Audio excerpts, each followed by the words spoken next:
Fala pessoal, bom dia, de novo aqui numa live matinal, um quadro do Resenha Forense, com dicas de estudo, com motivação, enfim. Hoje eu vim falar de um tema muito pedido, principalmente pelo pessoal do mundo acadêmico, que é como lidar com críticas, né? Como enfrentar críticas, como ultrapassá-las ou como absorvê-las da maneira correta e quando é justo, né, acatar uma crítica. Tem essa pergunta a ser feita também, né? Então, quando a crítica é justa para a gente levar a sério, né? Eu sei que parece um pouco clichê, mas é importante sim fazer essa divisão entre a crítica justa e a crítica injusta, né? Tem a crítica justa e tem a crítica injusta. Bom dia, Bruno, tudo bem? A partir desse passo, que eu sei que parece clichê, eu quero, a partir de experiências que eu vivi, mostrar qual que é o raciocínio aqui. Então, vou começar falando das críticas justas, né? Aquelas que são corretas, que você tem que aturar e realmente levar a sério. Um exemplo bom disso é a sua banca de TCC, ou de mestrado e até de doutorado. Você vai ser criticado, né? Sempre vão achar alguma coisa, porque são pessoas mais experientes que você na pesquisa. Então, eles vão encontrar, sim, alguns pontos que merecem nova reflexão e até, eventualmente, reformulação, né? Essa é uma crítica justa, você tem que levar a sério, né? Mas você parte da premissa segundo a qual a pessoa que fez a crítica leu efetivamente tudo o que você disse. Então, ela compreende todas as suas premissas e todas as suas conclusões na inteireza mesmo. Então, essa é uma crítica justa, adequada, correta, boa. Você até não precisa acatar, mas é de bom ouvido e pelo menos levá-la a sério. Pode até responder educadamente, né? Se discordar, não tem problema, desde que assim o faça de forma fundamentada, tá? Então, esse seria um exemplo de crítica boa, ok? Correta. É a crítica honesta. É aquela que parte daquele que realmente tentou entendê-lo, né? E leu todas as considerações, etc. Tá? Mas a gente tem as chamadas injustas, né? Como lidar com críticas injustas, inadequadas, que na verdade não são críticas, são provocações, são ovos de serpente, quer dizer, a pessoa, por retórica ou até a partir de mecanismos próprios de um sofista, ela tenta te induzir ao erro ou tenta só identificar a coisa errada, etc. Vou dar exemplos que eu vivo aqui, né? Que já vivi. Quando eu fundei o canal, muita gente tirou sarro. Muita gente. Tá querendo se aparecer, tá querendo ser estrela, ou tá, sabe, enfim, chamando atenção. Eu vi de tudo. 5 anos depois, o canal tem mais ou menos isso? Não tem tudo isso. Tem, não sei. Vou até verificar depois quando que seria o marco inaugural do canal, porque ele surgiu inicialmente para comentar jurisprudência, né? Mas depois ele se transformou no que é hoje. Mas quando eu fiz, muita gente tirou sarro, criticou, falou que não era certo, que era muito cedo. Mas e depois? E os frutos que eu colhi, né, com o canal? E dentro dessa vivência com o canal, eu lido com várias críticas injustas, né? E aí o que fazer? Ignorar, tá? Vou dar alguns exemplos. Eu faço um CPC comentado lá no canal, né? O CPC tem mais de 1.000 artigos. Eu devo estar lá nos artigos 600 e cacetada, né? É um projeto que está pausado hoje, mas eu quero voltar para terminar. Mas eu já fiz o quê? Mais de 100 vídeos? Mais de 100 vídeos, tranquilamente. Olha, eu tenho uma boa bagagem de processo civil, mas é evidente que há trechos aqui e ali que a gente não tem tanto domínio assim. Então, eu falo com muita naturalidade e com muita segurança sobre ação rescisória, por exemplo. Mas existem temas de execução civil, por outro lado, e até de atos processuais, como citação, etc., que são mais nebulosos e que é bom resgatar doutrina. Então, esses dias me brota um comentário assim: é impressão minha ou ele está lendo um livro?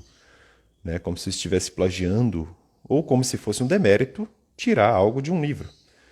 E eu respondi educadamente, falei, ó, cara, se você está sinalizando ou flertando com a ideia segundo a qual eu plagiei, eu sugiro que você retire o que disse, porque no começo do vídeo eu indicava a fonte. Quer dizer, essa é uma crítica desonesta, né? Você até pode responder, porque ninguém tem sangue de barata. E depois o que eu fiz foi ignorar, porque ele tentou se justificar, eu fui lá, apaguei o comentário e está tudo certo, né? Então esse tipo de crítica que não é crítica é só a gente querendo tirar sarro. E é engraçado que no final do comentário tinha um kkk, assim, como se fosse ele está copiando do livro, mas que coisa. Bom, eu estava retirando informações da doutrina e citando, segundo fulano da Silva, abre aspas, como eu faço sempre lá no CPC comentado. Então esse tipo de crítica não dá para levar a sério, né? Outro exemplo, no meu último post, né, sobre a necessidade do silêncio e a minha opção de não manifestar mais nenhuma opinião na vida, tá? E eu quero ficar alguns anos com isso, sei lá, 10 anos sem dar opinião política, imanental, partidária, que seja, sem falar de eleições. Vocês vão ver isso, que o canal não se preocupa mais com isso. Aliás, nunca se preocupou, né? Mas efetivamente nem nos stories vocês vão encontrar posição minha sobre nada. Aí me brota um comentário assim, desafio, fique 6 meses sem suas reflexões matinais. Então, isso é uma provocação injusta, porque o que eu faço aqui na live matinal não é um ementário político das notícias do dia a dia, que era justamente o que eu estava falando no post. Eu falei, desculpa, eu não posso acatar. Aí a pessoa responde assim, desculpa, aceita, mas não traga frustração, então, para seus seguidores. Eu falei, meu amigo, vai interpretar o texto, né?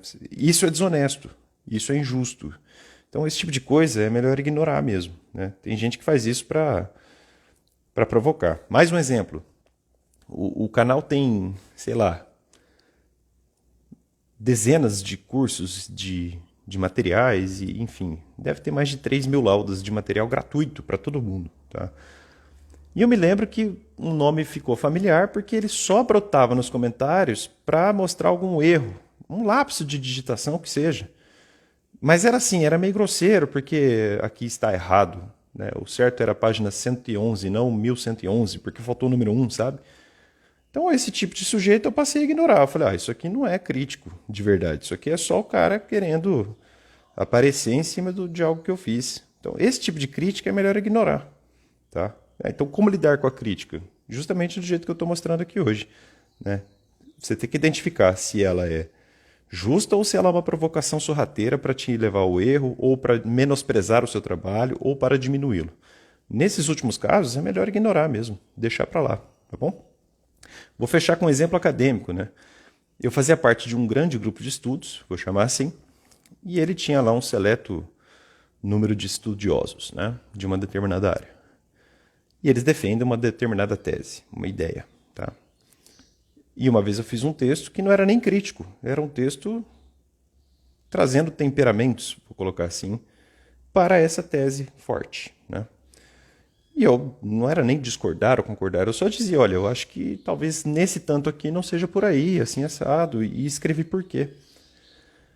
A reação foi tão bruta, e é fácil notar isso no mundo acadêmico, porque foi uma reação desmedida, uma reação não muito educada e uma reação desproporcional ao que eu havia escrito. E até em off, algumas pessoas me procuraram dizendo, olha, eu não sei o que aconteceu, porque eu não vi nada demais no seu texto. E eles entenderam isso como um ataque pessoal, não sei, tá? Então, quando você notar um comportamento de igrejismo na academia, uma ortodoxia cega, né, uma igrejinha mesmo. E quando eu falo igrejinha, não é a religião que está certa. Quando eu falo igrejinha, é um dogmatismo burro no plano da imanência. Quando for assim, saia, fuja. Quando a academia se torna uma elite ortodoxa, né, que tampa os ouvidos e diz, não, eu estou certo, é melhor sair, tá? Esse tipo de convívio não é muito sadio. Isso vale para um positivista e para um justnaturalista também, tá? Então, quando você identificar que um grupo acadêmico se tornou uma espécie de igreja, um mantra que tem que ser seguido, que não é nem igreja daí, né? Daí é, como se diz, uma seita, Quando virar seita, sai, foge. Não vale a pena. Tá? É um comportamento coletivista que é inevitável, parece que todo grupo tem isso, né?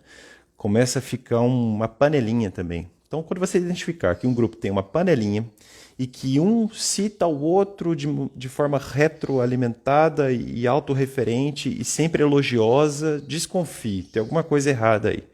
Né? Tem alguma cegueira, alguma coisa, porque quando vem alguém de fora que tece alguma consideração justa, aceitando as premissas daqueles que são criticados, vamos colocar assim, né? Se a reação for bardeneira, mal educada, bruta, como aconteceu comigo, é só parar. E é engraçado, a partir daquele dia, eu notei que o grupo morreu, as discussões acabaram, porque todo mundo percebeu, virou igreja. Esse povo aí não aceita mais crítica, esse povo não sabe mais dialogar, esse povo está fechado à dialética, à sadia dialética acadêmica. A academia é isso, né? Universo, universidade. Né? Então você tem que se acostumar também com quem discorda de você, isso faz parte, tá? Então, como lidar com críticas? Assim, né? Fazendo essa divisão entre o que é justo e o que é injusto. Sei que parece um clichê, mas nesse ponto aqui, esse clichê está certo, tá bom? Espero que vocês tenham gostado. Uma boa semana aí para todo mundo. Um beijo no coração de todos. Fiquem com Deus. Fujam dos igrejismos acadêmicos, tá bom? Até mais. Tchau, tchau.